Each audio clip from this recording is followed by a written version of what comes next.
ठरलं तर मग मालिकेच्या आजच्या भागामध्ये आपण पाहणार आहोत की सायली आणि अर्जुन हे दोघंही जण बोलत असतात. त्याच वेळेला सायली अर्जुनला म्हणत असते की सुमन काकू खरंच ना किती भारी ॲक्टिंग करतायत ना, म्हणजे एकदम अफलातून. कारण त्यांच्यावर जराही नागराज काकांना संशय येत नाही आहे. त्यामुळेच मी तुम्हाला सांगते की सुमन काकूंना जे काही करतायत ते एकदम भारी करतायत. पण खरं तर त्यांनाही त्यांचा जीव नुसता वर खाली होत असणारे या सगळ्या गोष्टींना बघूनच, कारण त्यांनाही वाटत असणारच की त्यांच्याबरोबर हे नेमकं काय होतं आहे ते. पण तरीसुद्धा बिचाऱ्या सगळं सहन करतात. सुमन काकूला मानायला हवं. या सगळ्या गोष्टींना त्यांनी ज्या काही केल्या आहेत ना त्या खूपच भारी आहेत. पण आपण सुमन काकूंना असं कधीच बघितलेलं नाही जेवढं आता स्ट्रॉंग होताना पाहिलं आहे, असं देखील अर्जुन बोलत असतो. कारण लहानपणापासूनच सुमन काकूला अर्जुन ओळखत असतो. सुमन काकू सगळ्या वेळेला सगळं सहन करत होती, पण आता मात्र सुमनने जो काही निर्णय घेतलेला होता तो एकदम भारी होता. तो म्हणजे सुमनने आता आपला मोबाईल जो आहे तो रेकॉर्डिंगला लावून ठेवलेला होता आणि ती आता घरात कोणी नसल्याचा फायदा करून घेते आणि सगळं काही मोबाईलमध्ये शूट करत असते. नेमका हा नागराजही आता पटपट बोलू लागतो आणि त्यामध्ये नागराज आता म्हणत असतो की सुमन, काय मग सुमन, तुझी ही अवस्था कशी वाटली केली ती? खरं तर ना तू बरीच व्हायला नकोस बघ. तुझ्या डोक्यावर जो काही परिणाम झाला आहे ना तो एका अर्थी बराच झाला आहे. माझ्यासाठी हे तर सगळं चांगलंच आहे. मग आता सुमनही थोडंसं नाटक करत असते. म्हणजेच ती पण असं दाखवत असते की तिला काही गोष्टी कळत नाही आहेत. आणि जेव्हा ती हे सगळं करून नाटक करत असते ना, तेव्हा मात्र आता सुमनला तो मुद्दामूनच सांगू लागतो की तुला एक गोष्ट सांगू का, तुला एक सिक्रेट सांगू का. त्यावर आता सुमन शांत असते. तर नागराज आता सगळं काही सत्य सांगू लागतो. नागराज म्हणत असतो की तुला माहिती का, 22 वर्षापूर्वी रविराज किल्लेदारचा ॲक्सिडेंट झाला होता. मीच तो घडवून आणला होता. खरं तर ना मला प्रॉपर्टी हवी होती आणि प्रॉपर्टीसाठी ना मी काही करेल. मी एवढं सगळं करूनही ना माझ्या हाती काहीच लागलं नाही आहे. त्यामुळे माझं हे डोकं ना खूप जास्त सटकलेलं आहे. मी विचार केला होता की निदान माझ्या हाती काहीतरी लागेल, पण नाही, काहीच लागलं नाही आहे. मी ॲक्सिडेंट तर घडवून आणला. महिपतला सुपारी मीच दिली आणि महिपतला सुपारी देऊनही त्याने जो काही खात्मा केला त्यामध्ये आधी मला वाटलं होतं तिघंही संपले असतील, पण इथे भलतंच झालं. तिघंही संपलेच नाहीत, तिघंही जिवंत आहेत. मग तू विचार कर, मी ज्या काही गोष्टी ठरवल्या होत्या त्या माझ्या कशा पद्धतीने अशा वाया गेल्यात त्या. म्हणजेच मला हवं होतं ते मिळालं नाही आहे, असंही आता नागराज बोलत असतो. पण तुला सांगू का, या सगळ्या गोष्टी मी आता फक्त तुझ्यासमोर सांगितलं, कारण मला माहिती आहे ना तू मनोरुग्ण आहेस ते. तू काही या गोष्टी कोणाला सांगायला जाऊ शकत नाही. जाणार आहेस का सांगायला? बोल बोल, जाणार आहेस का सांगायला? नाही जाणार तू सांगायला. असं आता मूर्खासारखा या नागराजच्या डोक्यावर परिणाम झाल्यासारखा नागराज बोलत असतो. सुमनला मात्र आता हे सगळं ऐकून धक्का बसलेला असतो. सुमन शांतपणे सगळ्या काही गोष्टी ऐकून घेते, कारण सुमनला माहिती आहे यावर आपण रिॲक्ट काहीच करायचं नाही. तिला जे काही हवं होतं ते सगळे पुरावे ऑलरेडी मोबाईलमध्ये रेकॉर्ड होत होते, त्यामुळे तिलाही जरा बरं वाटत होतं. पण दुसरीकडे मात्र मी हा सगळ्याचा गेम करायचं ठरवलं, पण सगळं माझं वाया गेलं. मला प्रॉपर्टी हवी होती, पण मला फुटी कवडी नाही भेटली. किती दिवस मी या सगळ्यासाठी असं झुरत बसू? किती दिवस मला कळत नाही आहे. मला ना या प्रॉपर्टीचा भाग हवा आहे. माझ्या आयुष्यात ना काहीच नाही आहे आणि ह्या रविराज किल्लेदारची प्रॉपर्टी तर मी मिळवून राहणारच. म्हणून तर तिघांना संपवण्याचं प्लॅनिंग मी केलं होतं. आणि राहिला प्रश्न ह्या गोळ्यांचा, या गोळ्या काही मी तुला देत नसतो बघ. म्हणजे या जर गोळ्या मी तुला दिल्या तर तू लगेच बरी होशील ना, आणि माझ्यासाठी तू जशी आहेस ना आता तशीच असायला हवीस. तुझ्यामध्ये कोणतेही बदल व्हायला नकोत, कारण जर तुझ्यामध्ये काही बदल झाले तर ते माझ्या धोक्याचे असू शकतात. त्यामुळे तू जशी आहेस ना तशीच राहा असं देखील आत्ता म्हटलं जातं. आता सगळ्या काही गोष्टींचा खुलासा तर इकडे सुमन समोर झालेला असतो. मग सुमन समोर त्याचं सगळं बोलून होतं ना, तेव्हा सुमनला तो जोरात ढकलूनही देतो. सुमन जाऊन खाली बेडवर पडते. पण आता तिला जे काही मोबाईलमध्ये हवं होतं रेकॉर्डिंग ते एकदम पुराव्यासकट मिळालेलं होतं आणि त्यामुळे आता तीही खूप जास्त खुश होती. कारण सायलीनेच तिला सांगून ठेवलेलं होतं की काही झालं तरीसुद्धा आपल्याला जे हवं आहे ते आपण साध्य करायचंच. मग जो मोबाईल तिने व्हिडिओ करायला लावलेला होता तो मोबाईलला अक्षरशः आता ती हातात घेते आणि व्हिडिओ वगैरे रेकॉर्ड झाला आहे का तो एकदा ती चेक करते. व्हिडिओ तर रेकॉर्ड झालेला असतो. दुसरीकडे आता अस्मिताचा BP आणि या सगळ्या गोष्टी चेक केल्या जातात. त्याच वेळेला अस्मिताला छोटंसं इंजेक्शनसुद्धा अश्विन देतो. कारण अस्मिता सध्या टेन्शनमध्ये आहे आणि तिच्या बॉडीला सध्या टेन्शनची गरज नको आहे. पण आता ज्या काही गोष्टी घडत आहेत ना तिच्या नशिबामध्ये, तिच्या आयुष्यामध्ये, त्यामुळे ती जरा जास्तच टेन्शनमध्ये आहे आणि त्यामुळे तिचा BPच्यामध्ये प्रॉब्लेम आहे. त्यामुळे असा अश्विनने बहुधा तिला एक इंजेक्शन दिले आणि आता कल्पनालाही असं वाटतं की आपली मुलगी जी आहे ती कुठेतरी या सगळ्यामध्ये गुरफटली जाते. बिचाऱ्या आपल्या मुलीला या सगळ्याचा त्रास होतोय असंही कल्पनाला मनातून कुठेतरी वाटत असतं. कल्पना खूप जास्त टेन्शनमध्ये असते. कल्पना त्यानंतर तिकडनं निघून जाते. सायलीच्या लक्षात आलेलं असतं की आईना नक्कीच या सगळ्याचं टेन्शन आलंय म्हणूनच आई इकडनं निघून गेल्या आहेत. पण आपल्यालाच काही झालं तरी धीर करायला हवा आणि अस्मिताईंच्या चेहऱ्यावर पुन्हा एकदा आनंद आणायला हवा हाच विचार ना आता मात्र इकडे सुरू असतो या सायलीच्या डोक्यामध्ये. मग आता सायली त्या पद्धतीनेच विचार करत असते. तर दुसरीकडे मात्र आता जो अर्जुन असतो ना तो सुद्धा आता अस्मिताईला म्हणजेच थोडंसं हलकं करायचा प्रयत्न करत असतो. तो तिच्याशी थोडं मनमोकळेपणाने बोलतो. तो आता म्हणू लागतो की मला असं कळलं होतं की प्रेग्नन्सीमध्ये ना बाईच्या चेहऱ्यावर ग्लो येतो आणि जर प्रेग्नन्सी नसेल ना तर ती बाई भूत दिसते, भूत असं बोलून मुद्दामुन्ना अश्विन आणि अर्जुन अस्मिताला हसवायचा प्रयत्न करत असतात. जेणेकरून अस्मिता अशा का होईना याच्याने हसेल. मग सायली म्हणत असते की काय काय करताय हे अश्विन भाऊजी तुम्हीसुद्धा. त्यावर मात्र अस्मिताला समजून गेलेलं असतं की हे सगळ्यांना ह्यांचं माझ्यासाठी चाललंय. म्हणूनच आता अस्मिता त्यांना बोलतेही काय हे ना सगळं माझ्यासाठी करतायत. ह्यांना असं वाटत असेल की मला काही कळत नाही आहे पण मला ना सगळं कळतं आहे. त्यामुळेच या सगळ्या गोष्टींना मी यांच्या बरोबर ओळखून आहे असं देखील आता म्हटलं जातं.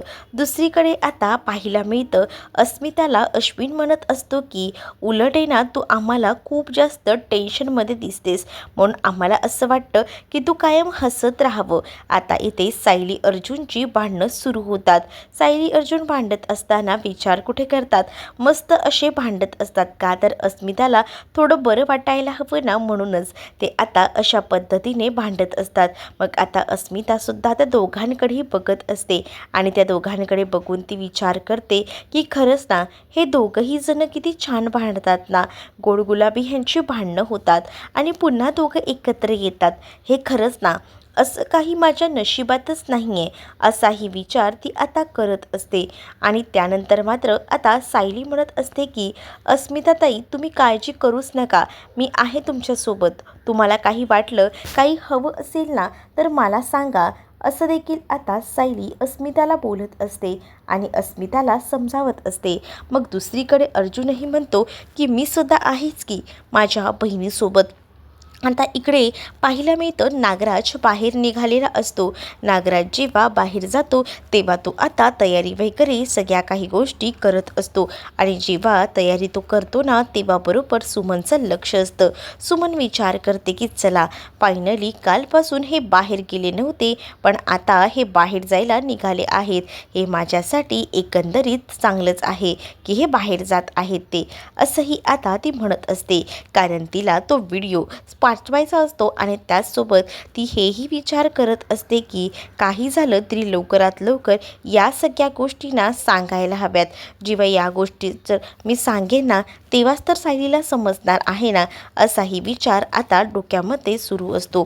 तर दुसरीकडे मात्र आता नागराज जो आहे तो म्हणत असतो की मी तुला काल ज्या काही गोष्टी सांगितल्या आहेत त्या तर तू कोणाला बोलणारही नाहीस, हे तर मला माहिती आहे, असंही आता तो म्हणत असतो. नागराज आता बाहेर जायला निघतो तोपर्यंत लगेच या संधीचा फायदा सुमन घेते. सुमनला जो मोबाईल सायली अर्जुनने दिलेला असतो त्या मोबाईलमध्ये तो व्हिडिओ ती आता पाहत असते. तो व्हिडिओ बघत असताना तिच्या लक्षात येत असतं की यात तर याने सगळ्या गुन्ह्याची कबुली दिली आहे आणि हा व्हिडिओ आपल्यासाठी खूप जास्त इम्पॉर्टंट आहे हे सुद्धा आता तिला कळलेलं असतं. मग ती आता याच फोनवर लगेच सायलीला कॉन्टॅक्ट करायचा विचार करते. सायलीला लगेच ती आता कॉल करते. सायलीला सांगू लागते की मला ना आता ह्यांच्याबद्दल एक गोष्ट तुला सांगायची आहे. सायली ते अस्मिताच्या जवळ असते.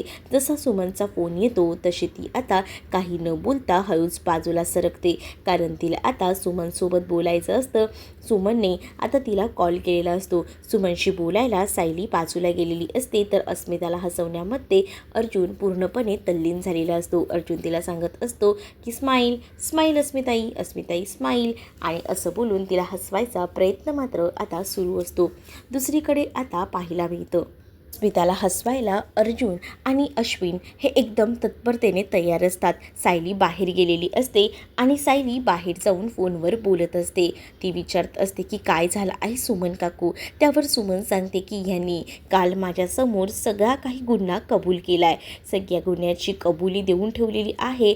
जो काही झाला होता अपघात तो रविराजांचा ह्यांनीच घडवून आणला आहे आणि ह्याचं रेकॉर्डिंग माझ्याकडे आहे, मी तुला पाठवू का ते, असं देखील आता सुमन जी आहे ती रडून रडून बोलत असते. कारण तिला या सगळ्याचा खूप जास्त त्रास होत असतो. तिला हेही वाटत असतं की माझ्यासोबत हे सगळं काय होऊन बसलेलं आहे आणि त्याच वेळेला आता ती या सगळ्याचा विचार करत असते. आणि सायली आता सुमनला शांत करत असते. सुमनला सांगत असते की काही झालं ना तरीसुद्धा शांत व्हा, पॅनिक होऊ नका. तेवढ्यातच सुमनच्या समोर आता नागराज आलेला असतो. त्यामुळे आता सुमन पुरती घाबरलेली असते. सुमनला कळत नसतं की काय करावं ते, त्यामुळे सुमन आता शांतच राहते. मग आता इकडे अर्जुन सायलीला खाणाखुणा करून विचारत असतो की काय झालं आहे, आणि त्याच वेळेला आता काय झालं आहे असं विचारल्यानंतर सायलीही त्याला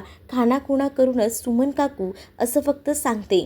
मग आता यांची तर आताच 5 मिनिटापूर्वी भांडणं झाली होती ना, मग आता काय पुन्हा भांडण्याच्या मूडमध्ये आहात की काय, असंही आता इथे मुद्दामून अस्मिता सायली अर्जुनकडे बघूनच बोलत असते.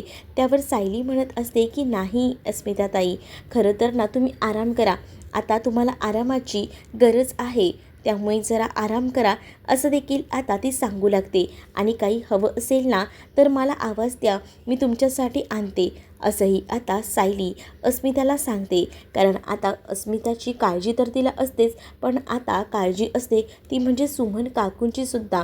सुमन काकू ठीक तर असेल ना, कारण बोलता बोलता फोन कट झाला होता आणि मग आता तिला असं वाटत होतं की सुमनकडे जावं, म्हणूनच तर ती आता कोणताही मागचा फिरचा विचार न करता लगेचच तिकडनं जायला निघते. कारण अर्जुनला तिला सगळं काही सांगायचं असतं. दुसरीकडे अस्मितासुद्धा आता निवांत झोपत असते. तर इकडे आता नागराज आलेला असतो आणि नागराज जेव्हा सुमनच्या समोर येतो तेव्हा सुमन खूप जास्त घाबरते. सुमनला असं वाटतं की आता आपण गेलो कामातना, कारण आपला मोबाईल आणि या सगळ्या गोष्टी त्याला माहीत नव्हत्या आणि त्यामुळेच ना थोडी आता सुमन जी आहे ती डिस्टर्ब असते. मग तो म्हणत असतो की मी माझं घड्याळ घ्यायला आलो होतो, घड्याळ हवं आहे मला, आणि असं बोलून तो आता हातातलं घड्याळ घ्यायला आलेला असतो. आणि तो घड्याळ घ्यायला जातो ना तेव्हा त्याच्या मागेच ना त्या बेडकडे तो मोबाईल पडलेला असतो, पण त्याचं लक्ष जात नाही. त्यामुळे आता थोडक्यात का होईना सुमन वाचलेली असते. दुसरीकडे आता सकाळ झालेली असते. सगळं आवरून वगैरे कधीच अश्विनचं झालेलं असतं, पण इथे मात्र आता खूप उशिरा जाग आलेली असते प्रियाला. प्रिया उठते आणि बघते की बापरे इतके वाजले आहेत आणि आता उशीर झाला आहे. आणि मग ती आता पुन्हा एकदा सुरू होते. तिला कळतं की अश्विन आपल्यासोबत बोलत नाही आहे, ह्याच्याशी बोलावं, ह्याच्याशी मन मोकळं करावं, नाहीतर हा सुद्धा आपल्या हातातून निघून जाईल अशी मनात कुठेतरी तिच्या भीती असते. आणि म्हणूनच आता ती त्याच्याशी बोलायचा प्रयत्न करत असते. त्याला म्हणत असते की तू अजूनही माझ्यावर असाच रागवून राहणार आहेस का? बोल ना, बोल ना, असं काय करतोयस? असं बोलून ती आता त्याला बोलतं करायचा प्रयत्न करत असते. पण काही केल्या तो आता बोलत नसतो. तो म्हणत असतो की तुला आता कळतंय का तू काय केलं आहेस ते? तू खूप भयानक काम केलेस आणि तू जे काही केलेस ना ते मला बिलकुलही आवडलेलं नाही आहे. तुझ्यामुळे घरातले सगळेजण उपाशी होते, पण तुला तुला त्याचं काही आहे का? तुला त्याच्याबद्दल काहीच वाटलं नाही आहे, हे तुझ्याकडे बघूनच मला समजतं. मग आता प्रिया समजून जाते की हा माणूस आपल्या विरोधात जात आहे, आपल्याशी बोलत नाही आहे. जर हा माझ्याशी असाच वागत राहिला तर आता तिच्या लक्षात येतं की हा सुद्धा आपल्या हातातून निघून जाईल. सगळे एकतर सुभेदार आपल्या विरोधात आहेत, त्यात हा सुद्धा. म्हणूनच आता तीही विचार करत असते की काही झालं तरीसुद्धा आपण ची आता माफी मागायला हवी. आणि असंच विचार करून ना ती आता अश्विनचे अक्षरशः पाय धरते आणि अश्विनला आता ती म्हणत असते की प्लीज प्लीज ना अश्विन, माफ कर ना. आणि त्याच वेळेला आता अश्विन म्हणत असतो की तुला हे सगळं काही आधी सुचायला हवं होतं. मला तू याबद्दल काहीच बोलू नकोस. स्वतःच्या वागण्यामध्ये बदल कर. जेव्हा तुझ्या वागण्यामध्ये बदल होईल ना तेव्हाच तर मला समजेल की काही झालं तरीसुद्धा तुझ्यामध्ये बदल नाही होत ना, तोपर्यंत तुझं हे तोंड पाहायची सुद्धा मला इच्छा होत नाही, असंही आता अक्षरशः अश्विननं सांगितलेलं असतं. मग आता प्रिया थोडी नाराज असते. दुसरीकडे आता अर्जुन आणि सायली बाहेर येतात हॉलमध्ये. त्याच वेळेला सायली अर्जुनला सुमन काकूंचा कॉल आला होता आणि सुमन काकू माझ्याशी बोलत होत्या. त्यांना काहीतरी पुरावा मिळाला आहे. नागराज काकांनी गुन्हा कबूल केला आहे आणि तो व्हिडिओ त्यांनी रेकॉर्ड केला आहे. त्या संदर्भात त्या माझ्याशी बोलत होत्या, पण अचानक फोन कट झाला. बहुतेक तिकडे नागराज काका आले असतील. मग आता लांबूनच कल्पना ह्या दोघांनाही बघत असते. या दोघांचं काहीतरी डिस्कशन सुरू आहे ते. आता कल्पना ही आता सायलीकडे येते आणि सायलीला सांगत असते की सायली, मी बाकी जेवण थोडंसं केलं आहे, फक्त ना आता चपात्या तेवढ्या करायच्या आहेत, तेवढ्या करून घेशील का? मग आता सायली म्हणते की हो, मी करून घेते. मग त्याच वेळेला आता सायली, खरं तर सायलीला सुमन काकूकडे जायचं होतं, पण आता चपात्याही करायच्या आहेत. मग अर्जुन आईला थांबवतो आणि म्हणत असतो की मम्मा ऐक ना गं, जरा आम्हाला ना बाहेर जायचं होतं, मग आम्ही जाऊन येऊ का? आणि मग आल्यावर केल्या तर चालतील का? नाही नाही, सायली म्हणते की मी आधी करून घेते, मग आपण बाहेर पडूया, असंही आता सायली सांगत असते. पण सायलीला आता कल्पना म्हणत असते की नाही अगं, तू जा ना, उलट मला कुठं माहिती होतं की तुम्ही लोक जाणार आहात, मला माहीत नव्हतं गं. आणि उलट आहे ना, मला आवडतं तू माझ्या मुलाला मदत करतेस. माझा मुलगा वकील आहे, पण तुझ्याकडे सुद्धा वेगवेगळे माइंड गेम असतात आणि त्यामुळेच ना मला असं वाटतं की माझ्या मुलाला ही केस लढण्यासाठी तेवढं सोपं जातं. म्हणूनच तू जर त्याच्यासोबत असशील ना तर मला उलट मदतच होते. मग आता सायलीही विचार करते की मी कोणतं एवढं पुण्य केलं होतं की मला इतकी चांगली सासू भेटली आहे. मग आता ती म्हणत असते, खरंच ना आई, मला खरंच कळत नाही आहे, मला या जन्मात तर तुम्ही भेटले आहात, पण पुढच्या 7 जन्मात, 7 नाही पुढच्या 17 जन्मात ना तुम्हीच मला माझ्या सासूबाई म्हणून हवे आहात, असं देखील आता सायली म्हणत असते. तर कल्पनालाही हसू येतं, कारण कल्पनालाही खूप जास्त फनी वाटत असतं. ती आता विचार करत असते की चला, म्हणजे आपलं कुठेतरी जुळतंय आणि मलाही अशी सून हवी जी मला समजून घेईल आणि सगळ्या काही गोष्टी माझ्यासाठी करेल. मग आता सायलीही खूप जास्त खुश असते. सायली आणि अर्जुन आता सुमनकडे जातात आणि सुमनच्या मोबाईलमधला तो व्हिडिओ बघत असतात. सुमनच्या मोबाईलमधला तो व्हिडिओ बघून अर्जुन संतापलेला असतो. अर्जुन आता म्हणत असतो की आता खूप झालं, आता या सगळ्या गोष्टी ना मला सिनियरच्या कानावर घालायलाच हव्यात, सिनियरला आता मी हे सगळं काही सांगणार आहे, असं देखील आता तो म्हणत असतो. आणि त्याच वेळेला आता सायली म्हणत असते की नागराज काका आता तुमचा खेळ संपला, आता तुम्हाला आम्ही दाखवूनच देऊ की तुम्ही काय काय गुन्हे केले आहेत, ते तुमचे 100 अपराध आता भरले आहेत, असं देखील सायली आता म्हणत असते. तर तुम्हाला हा भाग कसा वाटला आहे नक्कीच कमेंट करून सांगा. आणि त्याचसोबत तुम्ही जर चॅनलवर नवीन असाल तर चॅनलला सबस्क्राईब नक्कीच करा. चला तर मग भेटूया पुढच्या भागामध्ये. तोपर्यंत टाटा बाय.